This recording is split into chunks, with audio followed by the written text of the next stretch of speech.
just thinking about fiction, because it's very exciting to think about historical fiction, and we need to think always that fiction or a short story, whether it's a short story or it's a novel, there are three parts that as a writer we have to think about. First of all, we have the beginning, and that is where we introduce the main characters and where we think about the conflict or tension, because in fiction we always have to have trouble. We have to have people getting in trouble, something is at stake, they want something that they can't have, and that should all be revealed in the very beginning of the story or the novel.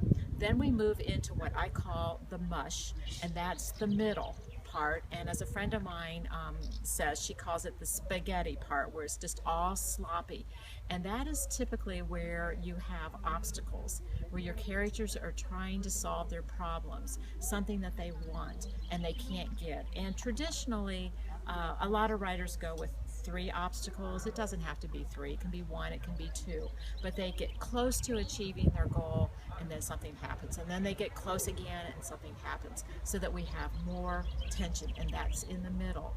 Then we move to the end, and the end is where there is resolution, where the character gets what they want or they don't get what they want. So we have those 3 parts, the beginning, the middle, and the end. And when we think about historical fiction, we always have to be aware that the characters know the time period, when it's taking place. And so those are little tips to think about when you're writing historical fiction.